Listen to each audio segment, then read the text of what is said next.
So, I don't normally tell stories, but today's different. So when people ask me, what is the craziest thing you've done? It's probably wake up at 6 a.m. to pour coffee for strangers.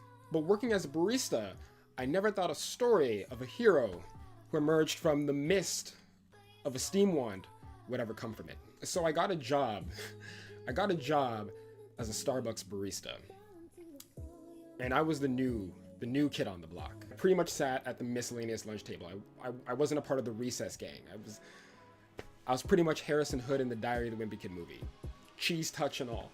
So I'm this tall, lanky black kid with an uneven haircut amongst these like South Central Caucasian students that, moved to Toronto for, I don't know.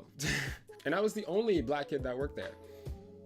Actually, no, there was this one guy, Xavier. He was like 1/8 black. He was pretty cool.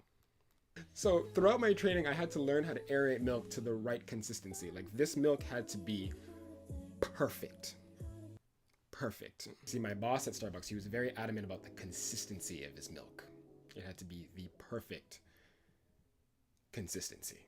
So during my training, one of my trainers lets me in on a tale. It was one of those sensei master splinter moments where your sensei shares this legend with you, and in your head it just becomes like your quest to fulfill it. It is now your destiny. It is your purpose. It was the tale of the bean thief. So legend had it that this character would appear in the haze of a bustling Starbucks lobby and nab all the coffee beans from the impulse rack and soon just vanish. So this character, the bean thief, right? The bean thief has been hitting all the Starbucks locations in the downtown area, stealing coffee beans. And nobody has been able to stop him. But legend has it that his kryptonite is to make unbroken eye contact with him. This was huge. This was huge for me. I felt like if anybody can stop this bean thief, it was gonna be me. It was me. Weeks go by. I don't hear about the bean thief. It could have been an urban legend, a tall tale, an initiation prank by my newly found coworkers. But one day the phone rings. It's the Starbucks 3 blocks down, warning us that the bean thief is coming our way. This was it. This was my moment. I completely tore my green apron off. So I ran into the back room looking for a disguise. I was convinced if I was gonna catch this bean thief, I couldn't look like a barista. No. But what does a barista look like without a green apron? I don't know. I just figured I needed a disguise. So I waited in the lobby of this Starbucks with a hoodie and sunglasses, looking. No idea what I was looking for, but I was looking. I was determined to catch this bean thief. He didn't show up. My stakeout was a wasted effort, to say the very least. I never heard anything about the bean thief after that. Until one day, I was enjoying my lunch in the lobby. Grilled cheese and sriracha. It's actually really good.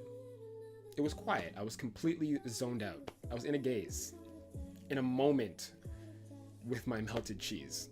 Across the room, this short, dusty old man approaches the shelf of coffee beans. And in his hand, he had a reusable Metro grocery bag. He was waste conscious.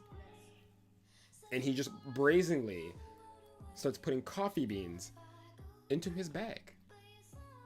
This is it. This is the moment that I've been waiting for. This is our bean thief. So what did I do? I froze. This was my moment, and it slipped away as he casually walked out the door. Coffee beans and all. But he wasn't done. He was so brave that he glanced around. The other baristas, clearly occupied by reappropriating people's names on cups. He did one of those light jogs back over to the shelf. He was just like, we about to double dip. We about to double dip today. And then he started putting more coffee beans into this eco-friendly bag. This eco-friendly bag. This eco-friendly bag. That's when I found it in me to say, hey, swipe or no swiping. I didn't say that. That's not what I said. I wish it played out like that.